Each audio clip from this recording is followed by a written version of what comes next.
ಉತ್ತರ ಕನ್ನಡ ಭಾಗದಲ್ಲಿ ಮಲ್ಲಿಕಾರ್ಜುನ ಮೂರ್ತಿ ಅವರು ತುಂಬಾನೇ ಫೇಮಸ್. ಆದರೆ ಈಗ ಒಂದು ವಿಡಿಯೋ ಬಹಳಷ್ಟು ವೈರಲ್ ಆಗಿದ್ದು, ಬಾಲಕಿಯೊಂದಿಗೆ ಮಲ್ಲಿಕಾರ್ಜುನ ಮೂರ್ತಿ ಅವರು ಅನುಚಿತವಾಗಿ ವರ್ತಿಸಿದ ಒಂದು ಆರೋಪ ಕೂಡ ಕೇಳಿ ಬರುತ್ತಿದೆ.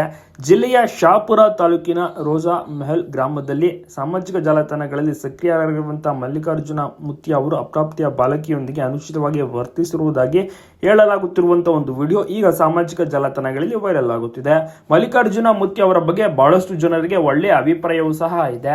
ಮಲ್ಲಿಕಾರ್ಜುನ ಮೂರ್ತಿ ಅವರು ಈ ಪಾಪ ಒಂದು ಪುಟ್ಟ ಹುಡುಗಿಯನ್ನ ಮೇಲೆತ್ತುವಂತಹ ಟೈಮಲ್ಲಿ ಕತ್ತನ್ನ ಹಿಡ್ಕೊಂಡು ಮೇಲೆತ್ತುವುದು ಮತ್ತೆ ರೇಗಿಸುವಂಥದ್ದು, ಈ ರೀತಿ ಎಲ್ಲ ಒಂದು ಮಾಡಿದ್ರಿಂದ ಪಾಪ ನೋಡುಗರಿಗೆ ಒಂದು ರೀತಿಯಲ್ಲಿ ಬೇರೆ ರೀತಿಯ ಒಂದು ಪೋರ್ಟ್ರೇ ಆಗಿದೆ. ಸೊ ಹೀಗಾಗಿ ಇವರ ಮೇಲೆ ಕಠಿಣ ಕ್ರಮವನ್ನು ಜರುಗಿಸಿ ಅಂತೆಲ್ಲ ಬಹಳಷ್ಟು ಅಭಿಪ್ರಾಯಗಳನ್ನು ಅಲ್ಲಿರುವಂತಹ ನೋಡುಗರು ಕೂಡ ತಿಳಿಸ್ತಾ ಇದ್ದಾರೆ, ಕಮೆಂಟ್ಗಳನ್ನು ಮಾಡ್ತಾ ಇದ್ದಾರೆ.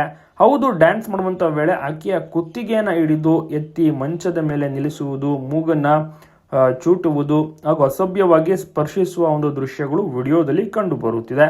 ಕಠಿಣ ಕ್ರಮ ಜರುಗಿಸಿ ಅಂತ ಕೆಲವಷ್ಟು ಜನರು ಕೂಡ, ವಿರೋಧಿಗಳು ಕೂಡ ಕಮೆಂಟ್ಸ್ಗಳಲ್ಲಿ ತಿಳಿಸ್ತಾ ಇದ್ದಾರೆ. ಸೊ ಇದ್ರ ಬಗ್ಗೆ ನೀವೇನಂತೀರಾ? ಮಲ್ಲಿಕಾರ್ಜುನ ಮೂರ್ತಿ ಅವರು ಉದ್ದೇಶಪೂರ್ವಕವಾಗಿ ಏನಾದರೂ ಮಾಡಿದ್ರಾ? ಸೊ ಅವರು ಒಳ್ಳೆಯವರು ಅಲ್ವಾ? ನಿಮ್ಮ ಒಂದು ಅನಿಸಿಕೆ ತಪ್ಪದೆ ಕಮೆಂಟ್ ಮಾಡಿ. ಎಲ್ಲ ಕಡೆ ವಿಡಿಯೋನ ಶೇರ್ ಮಾಡೋದನ್ನ ಮರಿಬಿಡಿ.